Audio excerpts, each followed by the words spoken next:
Happy Saturday. It is the final Saturday of January 2024. Hard to believe we've already reached the end of the first month of this year. Hope it's been a good one. I'm your host, Kimberly Pro, and welcome to Wasatch Weekends. On the Saturday morning edition of the show, we've got some exciting conversations to be had. We have a conversation with the up-and-coming actor Francesca Kahlo about all that she does, very exciting stuff.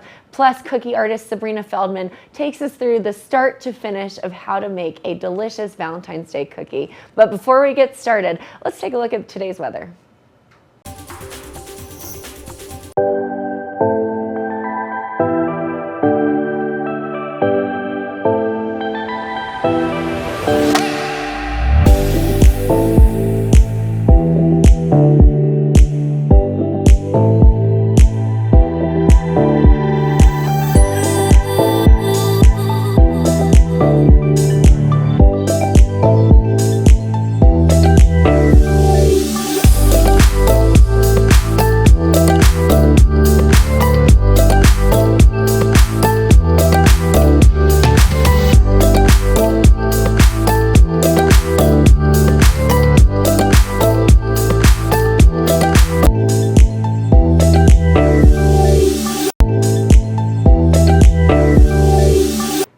The acting business is a tough one, but we have got some incredible emerging artists. Francesca Kahlo talks to Julio about everything that she's doing, including voiceover work, acting, and advice to get started. Let's take a look. Welcome back to the show, everyone. Now I'm so excited to introduce to you our next guest, whom you might have seen in films such as Ocean's 8, the TV show Mayor of Easttown, or you might have heard her voice on Disney XD, Cartoon Network, or the popular video game Wasteland 3. Joining us today, we have bicoastal actor, performance capture, voice actress, and ADR director, Francesca Kahlo. Francesca, welcome. Thank you so much for joining us today. How are you doing? Thank you so much. I'm super excited to be here. Thanks for having me. Yeah, thank you for being here. You have such impressive work. You are an actress, performance capture, you're a director, you do voiceover, you've done work with anime and video games. So I'm just so excited to talk to you about a little bit of everything that you do and what you've got going on. But I'd like to start, Francesca, kind of from the very beginning, because I know that you grew up kind of in film and television sets with your parents. So tell me kind of like about that experience and how that shaped your career, or if that sparked something in you from a young age. Yeah, I think because both my parents are in the industry. My dad is a director, producer, and writer, and my mom is a production coordinator. And so when I was younger and little, my playground was their sets. Yeah. So they would take me on sets all the time. Like the famous story was my mom was working on Batman Forever. Wow. And they arranged for me to meet and go on the set, and Val Kilmer was in full Batman costume. Wow. I met him and he looked at me and he was like, "Hi, I'm Batman." So it really did spark an interest in me because I grew up around it. I love all aspects of the industry, which is why I do so much in it. Yeah. And it's just a great industry to be in, hard. And I saw the struggles that came with it as well. Right. And I think that kind of shaped me too, even though knowing that there were struggles along, I still wanted to pursue it and was happy to do that. So it was a great experience growing up on sets. Yeah, no, that sounds like quite a unique childhood and quite a unique playground, you know, to be on sets of different films and to kind of be around that environment from a very young age. Now, I know, Francesca, that you also kind of started studying different types of performing arts from a very young age. Kind of tell me a little bit about that process of your formation as a performer. Yeah, so when I was younger, I was very, very shy, and my dad and mom noticed it, so they threw me into acting classes when I was about 7. So I studied at the Academy of Dramatic Arts in New York with some amazing teachers who kind of brought me out of my shell, and then I kept kind of pursuing acting through theater as a medium first.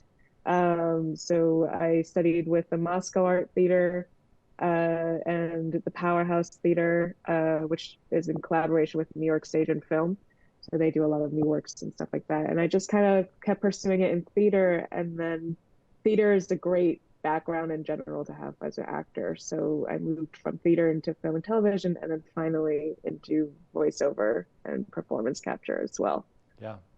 That's awesome. I love that you know that you have experience in all sorts of different mediums, different types of performing arts, and that you've done this from a very young age. I think, that's quite impressive that you've been in this for a while. You kind of know the ins and outs of the game. And I want to talk about specifically, obviously you mentioned, you started kind of doing theater, then you transitioned into film and TV, then you're kind of doing more voiceover and stuff. But also I think something that's really interesting is that you do a lot of work around anime and video games. Kind of, how did you get into that, and how has that been for you?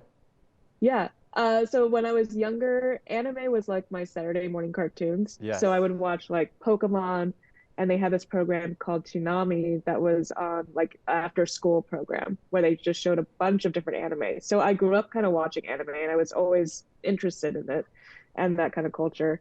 And I also played a lot of video games like Zelda, The Ocarina of Time, I think was my first video game with Star Fox on the Nintendo 64.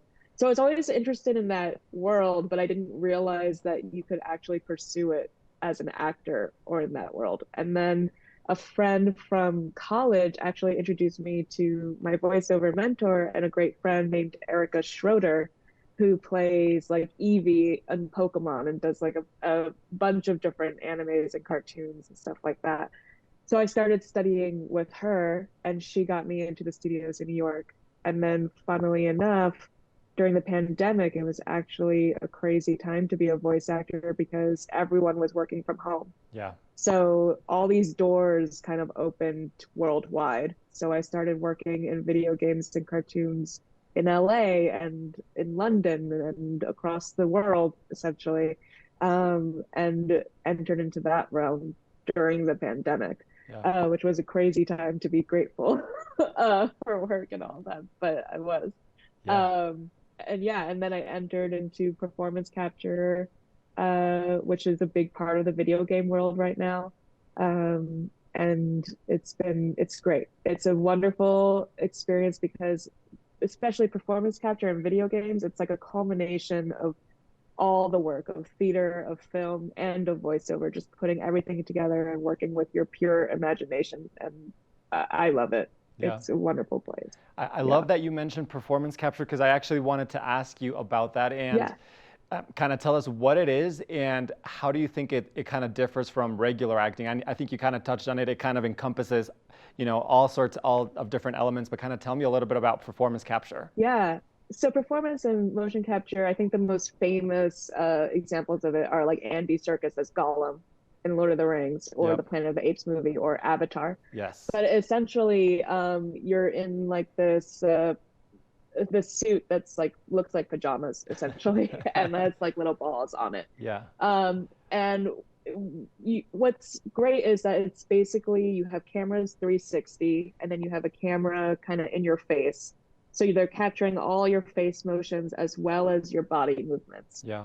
And in terms of the differences of acting, in particular performing, it's almost like theater in the round because your audience is essentially everywhere. Yeah. And they're capturing like the slightest movements. So it's also like you have to be a little bigger than film, but smaller than theater.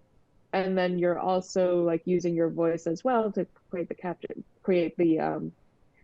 voice of the character. But what I find fascinating is that it's also just pure imagination because you don't have costumes, you don't really have sets.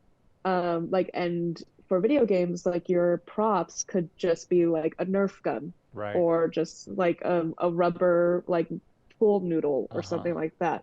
And you have to use it as like a means, like use it as a sword or something. Yeah. So you don't have the protection of theater or film where you can use your costume or your set to kind of morph your character. It kind of is just pure acting at its finest. Yep. And pure imagination, because the sets are just like cardboard boxes or just like ramps. They're not actually built into anything, and you just have to create that world for yourself. And that's both the challenging part of it and the most fascinating part of it, in my opinion. Yeah, because you're really just utilizing all your tools and utilizing your imagination to the fullest to create these worlds. I love that. I love, imagination, creativity, and being able to create worlds that are fantastic through the power of technology and performance capture. I think we can do so much nowadays. So I find it fascinating that you were able to kind of delve into that world as well and do such amazing things through your work. Now, Francesca, I want to conclude by asking you, there's a lot of aspiring actors, a lot of young talent. What would you say to those people out there who want to break into the industry? One piece of advice or something you would tell for aspiring actors? Yeah, well, take acting classes, definitely. Even for things like voiceover, it's acting is acting, it's voice acting. So you definitely need to continue your studies. And also, I know it's said, but it really is a marathon, not a sprint, that there will always be ebbs and flows and doubts, and those will creep in, but you got to keep going. Denzel Washington said it's just, you fall 7 times and pick yourself up 8 times. And that's the only means of moving forward. So just keep going. My mentor always said, dare to fail gloriously, which I love. Yeah. Don't be afraid to fail. Absolutely. Dare to fail gloriously. Francesca, thank you so much for joining us today. I loved hearing a little bit about all the work that you do and all the talents that you were able to share with us today. So I appreciate you coming on the show today. Thank you so much for having me. Absolutely. Thank you. We're going to take a short break, but we'll be right back after this. Stay tuned. Appreciate it.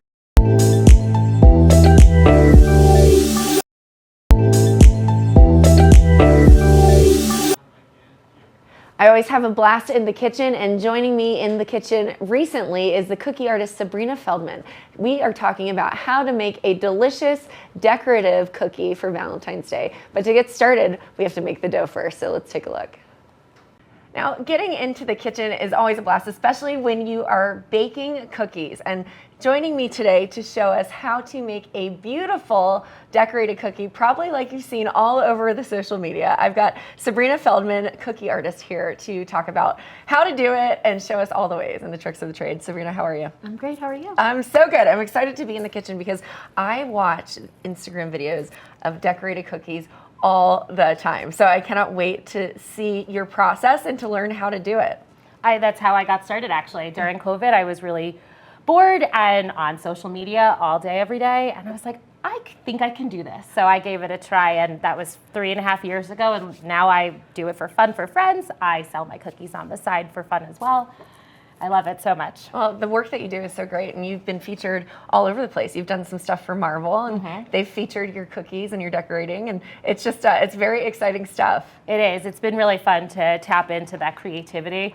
It's fun because I honestly never thought I was creative, and now people are like, oh, you're such an artist. And it's so funny because I never considered myself an artist, and now here I am. And cookie art is so great. So we've got some already prepared dough. Can you talk to me a little bit about the process? Like, how do you come up with your dough? Tell me all of that. So I took a bunch of other people's recipes, kind of found my little niche and what worked for me. For me, cream cheese is something that actually really helps keep a good consistency to help cookies not spread. I add different flavors in. So over the summer, I'll do something like lemon or lime in the cookies. In the winter, it's always nutmeg and cinnamon. If you can get peppermint, sometimes peppermint's great. So you can really find a way to make it your own and not just, even with store-bought, you could zhuzh it up however you need to. Awesome. Well, let's get started. Great. So we're going to start, as Kim said, we've already prepared some dough. We're just going to roll it out. So I usually have 2 rolling pins. One I usually use to flatten it or make it the right consistency. This one that I'm using here has some pegs on the side, so you can have a full shape and width and thickness across the dough. So you just flatten it out until you can't really go any deeper. Okay. And we should be good to go. So, question, the dough was sticking a little bit to the pin just now. And so what is a trick that we can do to keep it from sticking to the rolling pin? Great question. And you'll see this across the way. We have some flour over here, so we'll just sprinkle a little bit of flour across the top and make sure that it's smooth enough. You don't want sticky dough because it'll stick to the place you're rolling it out on. It'll stick to the cookie cutters, which is not fun. It'll stick to the cookie dough. And then you lose the shape of the cookie. Then you lose the shape of the cookie. Yeah. Awesome. So we'll just make sure that it's the perfect consistency. See, it just rolls straight across. no problems. Oh, that's great. Do you want to do the first cut? I do. Okay, Great. So we've got hearts here. I love a good heart cookie, and this is fun because it gives it a really nice big surface to do good decorating with. Awesome. Oh, there we go. Look, it came up so easy. Awesome. I'm going to do the next one, and I'll let you finish. Perfect. She's the expert. She does it quickly. If they come up, I honestly just put them directly on the pan right away because why go back and do work again? Yep. We're all about efficiency and convenience here. So you can probably get with the amount of dough we have here, we're hoping to get about a dozen cookies, but it really depends on the shape. So we have 2 different shapes and sizes here. So hopefully it lasts a little bit longer than most. But this is the perfect for like your little Galentine's Day or, you know, your little kid's party that you are going to host at school or something. That's great. And so this is not wasted dough. So you've cut out the shapes, and then we're going to reuse this dough to continually get more cookies out of it. Absolutely. Great. Awesome. They look great. And then you can obviously reshape them as you need to. So it doesn't have to be perfect right off the bat. No, absolutely not.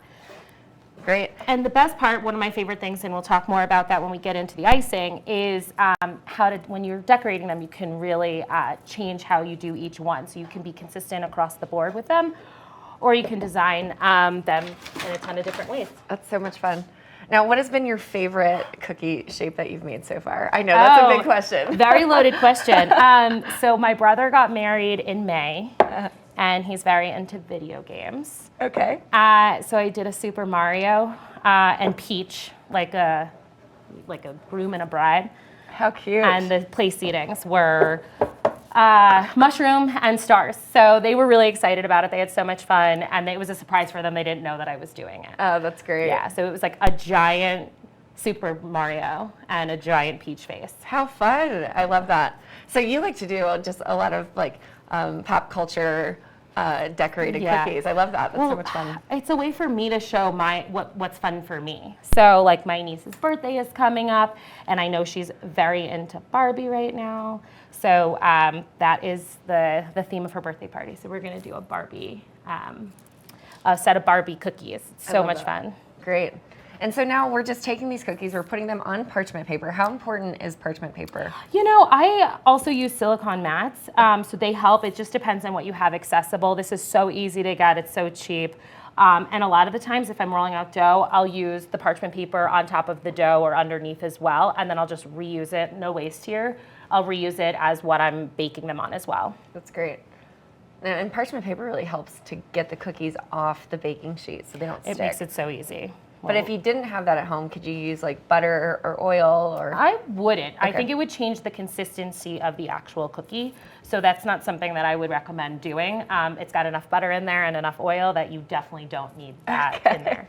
So in other words, just be prepared ahead of time if you're making cookies. Absolutely.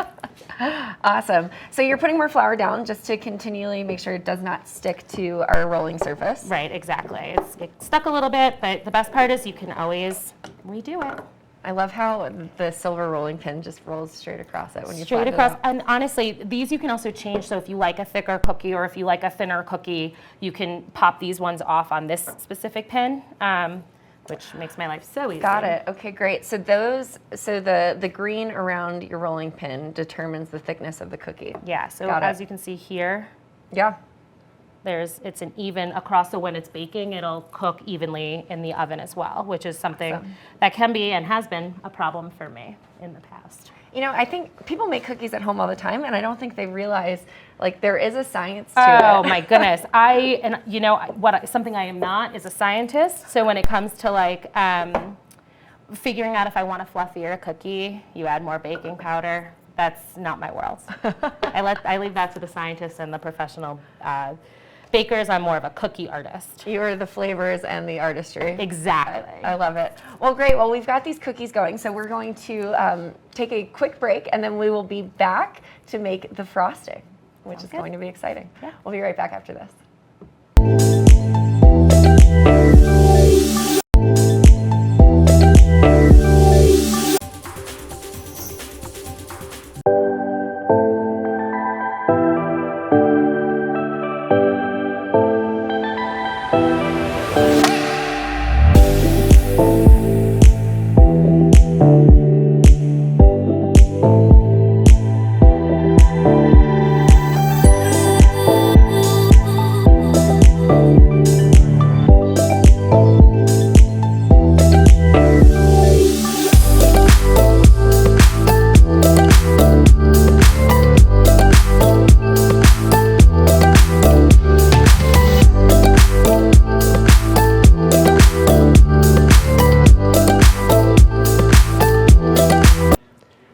So you probably follow those social media accounts, or at least I do, about watching how they decorate all of these cookies. They've got this gorgeous hard icing. It's called royal icing, and Sabrina walks us through how to make royal icing and how to get the consistencies right. So let's take a look.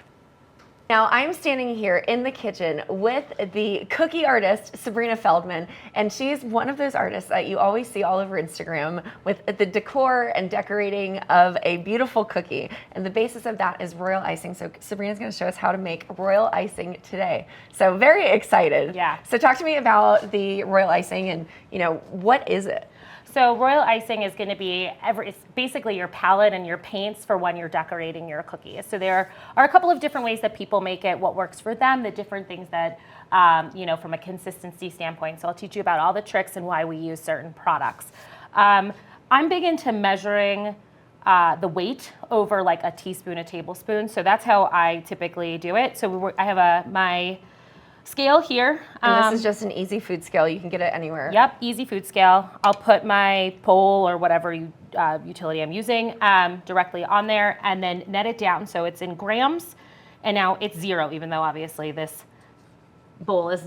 So you have to, what is it called? You have to tare it. And the way that you do that is you put your bowl on top of it and then you clear out the weight and it makes it like it doesn't exist. Yep, exactly. I wish I had one of those. So right here we have meringue powder. We're gonna start with some dry ingredients and some of the smaller wet ingredients. So meringue powder is one of the things that's gonna make it really shiny. So when you see those gorgeous store-bought cookies that have that extra sheen on it, this is what's gonna help you do that. So what we're gonna do is 36 grams here. So it's about 2 tablespoons-ish. And then we're gonna add in about a tablespoon or teaspoon of corn syrup, which also gives it a shine, but also makes it hard quicker. Oh, that's interesting. I didn't know that that's the trick. Yeah. I've always wondered, how does the icing get hard to decorate? And I have made that mistake. The first batch of cookies I made, I was so excited. They looked gorgeous when I went to bed. I woke up the next morning and they had fallen. The icing had just fallen completely off the cookie. Oh my goodness. So a friend sent me this recipe and I love it. Now I'm big into flavors, so I'm big into vanilla. For this, I don't love the taste of straight up sugar, so the vanilla really cuts that for me. What you want is a clear a clear vanilla for when you're doing these cookies so that the white is actually white. If you use a brown one, it's obviously gonna turn more of a beige color. So this is gonna be about a tablespoon. For me, most people do a teaspoon, but I do a tablespoon. So I like to add extra vanilla too. And every time I cook on the show and we use vanilla, I always talk about that. It's great to add extra vanilla because it just gives it a little bit more flavor. Absolutely. So what we're gonna do is we're gonna whisk this up until it's like slightly foamy. Oh, I forgot one thing. Water. Water is honestly a huge base of this. So what you need is about 1/3 of a cup of water. Okay. So you want it to just be like, it's definitely gonna be a wet consistency here, and then we'll add in the confectioner sugar. So right now you've got the meringue powder, the vanilla, and water. And corn syrup. And corn syrup. And the corn syrup makes it hard and shiny. Yeah, which is what we're looking for in these cookies. So as you see, it's like foaming up just a tiny bit. That's what we're looking for.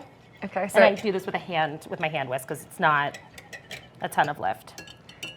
Great. So that's basically it. It's like almost like an egg white consistency, or like a foam from the top of like a latte. It's funny you say that. So what meringue powder actually is egg whites. So it's like an egg white powder, which really helps just make it the consistency that it is. Yeah, great. So I'm gonna slowly add in the flour.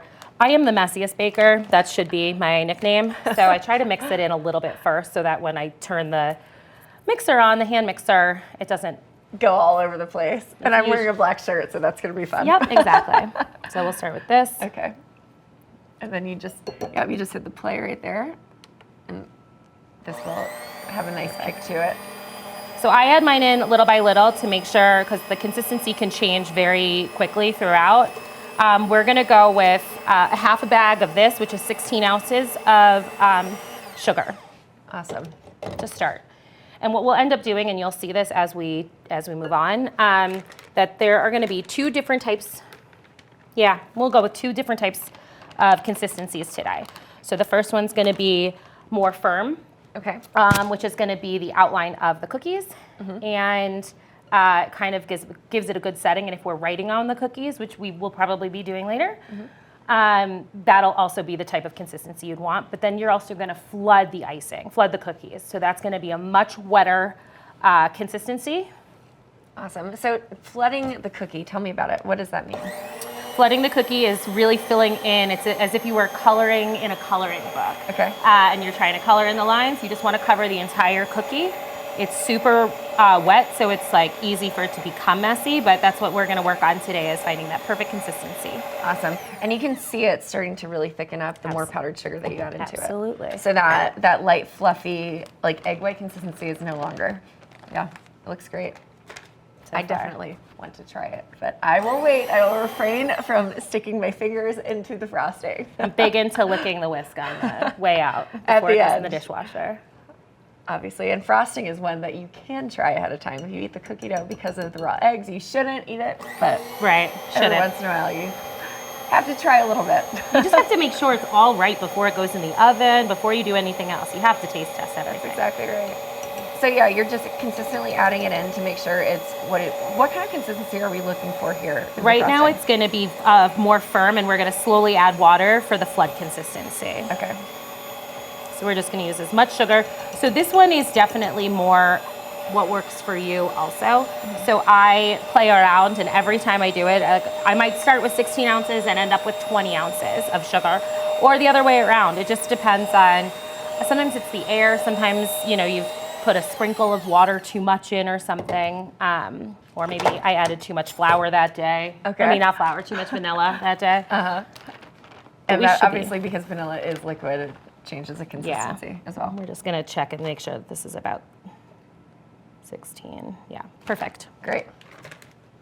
I love that you knew exactly what to do. So this is very precise baking by using a food scale, and that's the way to do it. It's really helpful, and if you follow any bakers, they normally tell you, especially with some of the more complicated ones. So I'm big into making macarons, and that is definitely, for sure, a science. If you do one thing wrong, it messes up the whole cookie. I love that. And so this is just a passion for you that's turned into a bit of a business. I love that. And for me, it's tough because I just want to sit there and eat it. So for me, it's better to show off that I love my friends and my family by baking a little bit of something for them. So this consistency, you can see it. It's starting to get shiny, which is the meringue powder and the corn syrup. And it's a lot thicker now. And it's much thicker. Absolutely, you can see that. And what we're going to do is we're going to put this mixer medium-high. Okay. And try to get out as many of the air bubbles as you can. So when you start decorating and flooding, you'll see that sometimes there are some air bubbles. You can easily poke them out with a toothpick if you have that on hand. But this is almost perfect. It looks great. And the more you whisk it, the whiter it gets and fluffier. Oh, that's really interesting. I don't know the science behind that though. You can see the color changing in it. As I've been standing here watching you mix this, it's gone from like almost an off-white to a more like a nice toothpaste white. It's what we're looking for with icing. So also you could see that it's pretty thick and it doesn't fall into itself as quickly. So we've got probably like 16-second icing, which is what we call it. So it'll fall apart within 16 seconds. It'll all fall into each other within 16 seconds. Okay. So this is the base for... And that's what you want, is it 16 seconds it takes to get all the way back to normal? To start for what we're going to do for the outside, the lining of the cookie. Okay. So we're going to put some of this into separate bowls so we can color them. For Valentine's Day, we're going to do red and pinks, and we'll leave some white on the side. So we'll outline the hearts first, and then it dries pretty quickly, this outlining side does, and then we'll add some more water to the icing, and it'll make it for the flood. So the goal is to match the colors pretty equally. Okay, great. So we'll have awesome. 2 different piping bags for each one. So the first piping bag will be for the liner, and the second piping bag will be for the flooding. Oh, cool. So we need 2 different consistencies and Yep. 2 different colors. Awesome. It looks great. So the 16-second test, can you show me what that looks like? Sure. Okay. So when you do this, Yep. if you count to about 10 to 16, Yeah, I can see it like slowly and it's starting. still not in. With flooding, it's about 8 Okay. seconds. So it cuts it in half, and we'll test. We could test that again when we add some more water to it. But for now, we're going to split it up into separate bowls. Okay. So that we can add some color to it. Awesome. Now I'm so excited because I watch these videos online all the time of how to make these cookies, and it's just so fascinating to me. So I am glad to know like the 16-second test and the 8-second test and flooding versus not. So this is a really great lesson that we've got going on here. Yeah. Awesome. How do our cookies look? Well, let me smell delicious. They are looking good, and I think they're close to coming out of the oven. So we will take them out here shortly while we continue to separate the frosting. We'll be right back after this.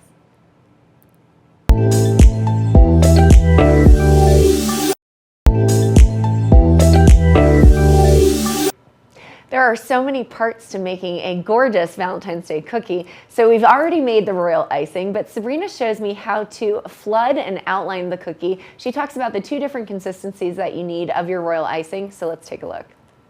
Now, it has been so much fun decorating and preparing and making the cookies. Now we are actually going to decorate them because we made the royal icing and we've added colors to them. So talk to me all about what we've done here. So what we've done is we've created 2 different types of icings. We've created the outline, which is the 16 consistency that we were talking about before, and we've created the 8 to 10 flooding icing. So I'm going to show you how we've bagged them. Our approach today, our design today, is we're going to start with conversation hearts. So those little candies you used to get in a box as a kid that said, call me later, or like, love you, XOXO. So we're going to create those. I'm going to show you how we put the icing in the bag. So I get a cup that has like a little bit more of a narrow top. You take your bag, you wrap it around there. We're going to try to get as much out of this as absolutely possible. Great. And so that is the flooding consistency. Now, how did you make it? We obviously made our royal icing with the normal consistency, but then how did you make this one a little bit more of a flooded consistency? Great question. We usually just add a touch of water. There are 2 different approaches you can do. Most people say that you should recreate that mix that you saw in the beginning, which was the flour or the vanilla, the confectioner sugar, or not the confectioner sugar, the flour. The vanilla, the meringue powder. The corn syrup. And the corn syrup. And the corn syrup and the water. So you'd add that together to mix that in. I think it's just so much easier to add a little bit of water. You can play around. I mean, I think when I was making these specific ones, I added a little too much water, so I added a little bit more sugar to counterbalance that to make it the right consistency. So we've tied up our bag. You just twist it around, and then I'm going to show you how to cut it. This one's for the flooding, so we're going to cut a little bit wider. I don't know where I put the scissors. A little bit of a wider tip, so you could see this tip here. We're going to cut it like 1 centimeter. And it doesn't need to be a big cut, even though it will still have a lot of frosting that comes out of it. Absolutely. And you cut a thinner one for the piping. So if you can see here, I don't know if you can, it's much smaller because we want to make sure that it only is to block out the edging and make sure that the colors stay in the lines when you do the flooding. Okay, great. So we're going to start with our purple. And we're going to take our first conversation heart, and we're just going to... I love watching a left-handed piper. Oh, yeah. They say we're more creative, don't they? That's true. So you're just going to follow the outline. And it doesn't need to be a very thick or a lot of frosting. Nope. Just a tiny bit. Okay. And then we're going to kind of let that sit for 2 minutes maybe to let it dry. Okay. So I want to see you do one. You want to grab the yellow? Oh, boy. Okay. I'm going with the yellow. So you hold it like a pen. Okay. Where did I just put that one? I hold it by where the top of the bag is. Yep. Just like that? Where the top of the color is. Yep. Okay. And then you just follow the outline. Do you put a little pressure on it? A little pressure. You squeeze a tiny, tiny bit. All right. Do I hold the cookie down? However you want to do it. The pressure is You're doing on. it. You're doing it. If it's not coming out too easily, oh, there you go. You can always cut a bigger hole in your bag. Sometimes it's just that the bag is too small. Sometimes you could sift your sugar before. A lot of bakers like to do that. It's too time consuming for me, so I just hope I don't get a clump of sugar. If so, you just pinch the bag and the sugar should pop right out. Look at that, that looks great. It's not bad. It's okay. It's great. It's great. You know, for my first time doing royal icing piping, I'm pretty proud of it. I think it looks great. And then I'm going to take that red piping bag because we're going to do something special on this red one. So quickly. So we have 2 shapes here. We've got a heart and then we've got a round circle. And as you can see, the different sizes, I cut this bag a little bit thicker than these two, but it's not going to change too much of that. Okay, So great. You're going to You did that so quickly. Well, Expert here, that is yeah, the truth. time. You also just care less about it being like perfectly around the rim. It sort of figures itself out, I guess. Got it. I'm going to give you this yellow one to fill Okay. in. And then one thing I'm going to tell you with filling in is I'll give you a scribe. I love a scribe like this. It's super simple. You can also use a Got my toothpick. scribe. As you're flooding it or after you're done flooding it, we're going to fill in some of the holes. You're not necessarily going to fill with the pipe, with the frosting, the entire thing. So Okay. I'll show you what I mean. Okay. So as you're going, I just follow the same exact pattern I did before. So I'm just going to go around. Okay, and this is flooding the frosting onto the cookie. And see, I'm not doing it, it's not perfect. Okay. I'm gonna try it. As you do that, I'm going to show how you fill in some of these holes like this. The scribe is my favorite tool to use in the kitchen when I'm baking. I am not good at this right now. That's exactly what mine looked like. And there we go. So I fill in some of the holes Okay. All right. like this. So you take your little, this is called a scribe. It's called the scribe. Okay. And you just kind of fill in the holes like that, just like Yeah. that. It's like painting. It's literally like painting. This is Sometimes great. I actually end up making it more like painting than it should be.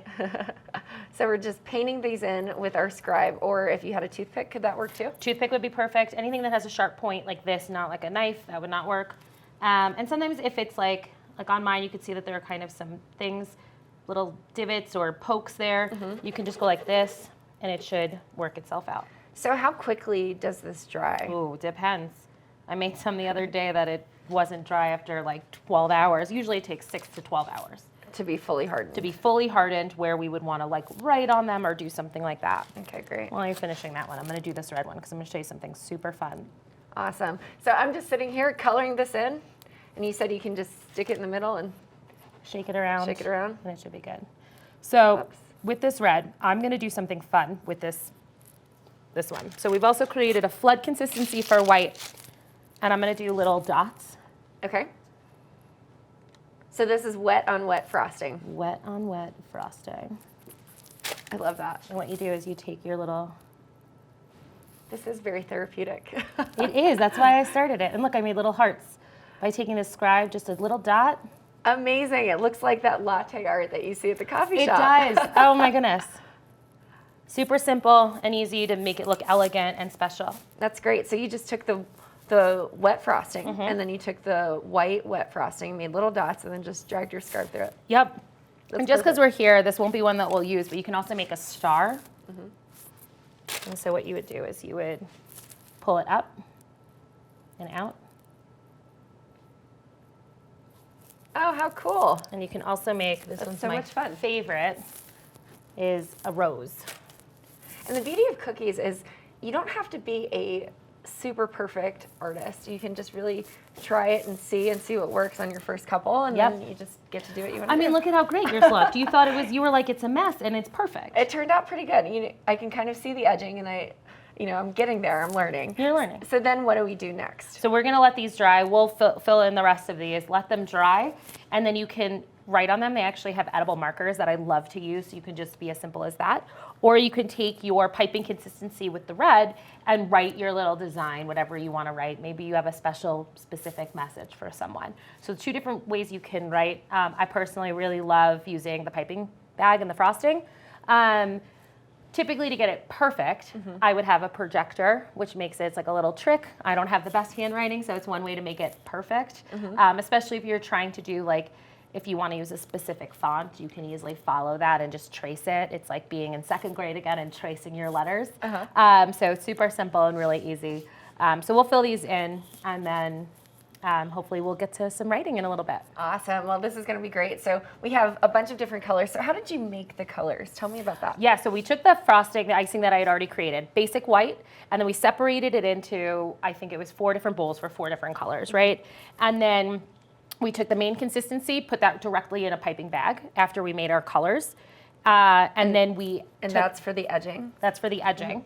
So we took the original frosting, just added this, so that the colors were the same. We left it all in the same bowl. We just pulled out the 16-second frosting, put it in a piping bag, and then added water to the remaining icing that was in the bowl, and then put that back in the piping bag like I showed you before with the pink. Awesome. Well, let's. I'd love to kind of get started. We're going to go ahead and finish flooding and piping these cookies, and we'll be right back.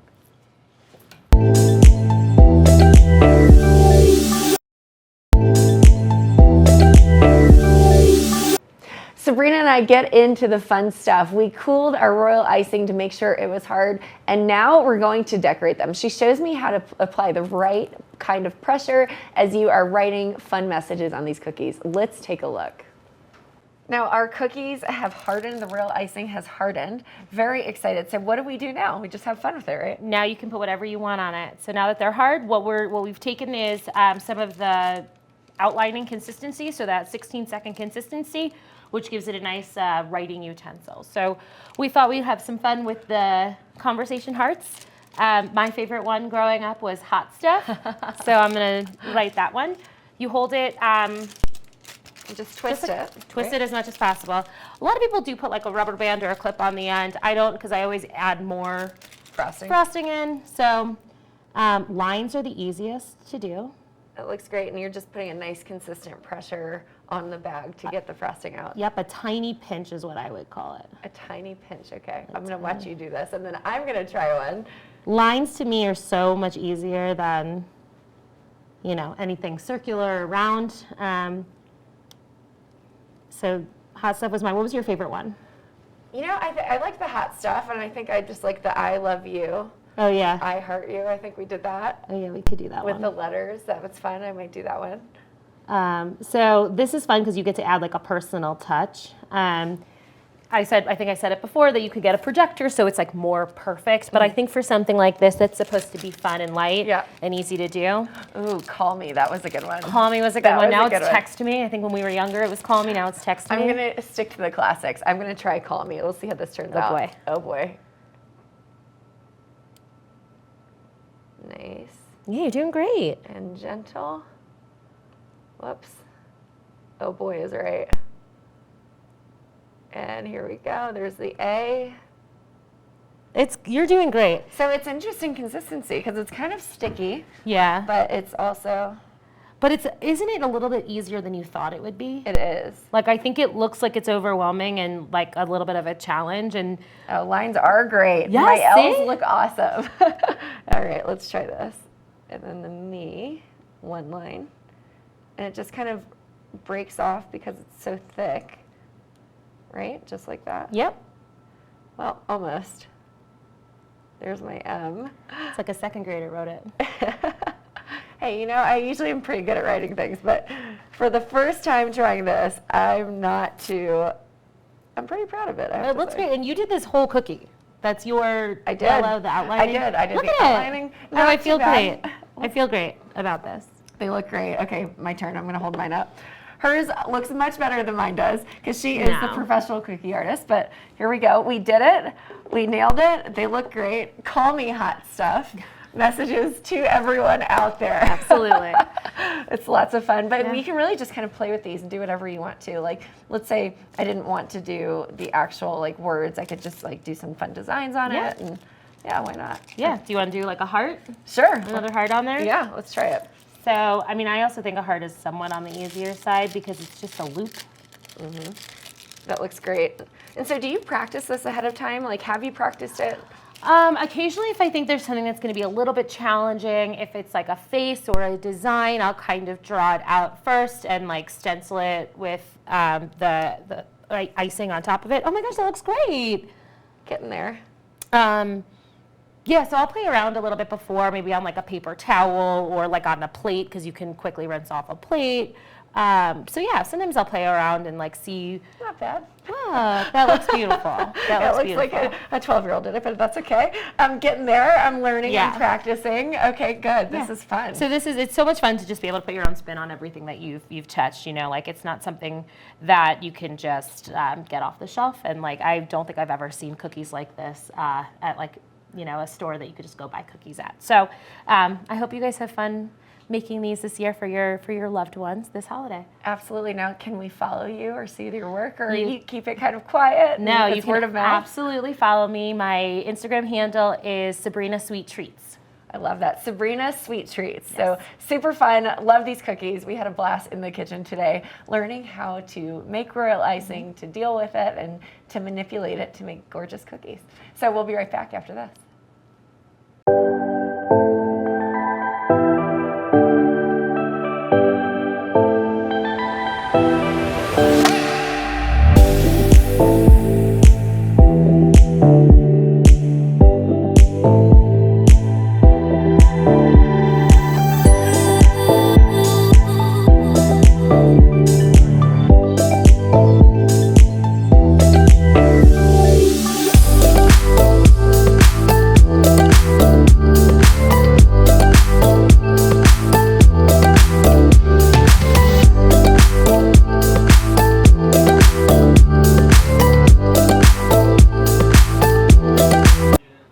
It has been a fun Saturday here on the Wasatch Weekends. We had a conversation with Francesca Callow and then Sabrina Feldman. She is such a fun cookie artist. Make sure you follow her on Sabrina Sweet Treats on Instagram. But if you are interested in what's on tomorrow's show, we've got some important conversations to be had. We talk about psoriasis as well as the job search with Bill Humbert. So stay tuned. I'm your host, Kimberly Perot, and thanks for joining Wasatch Weekends.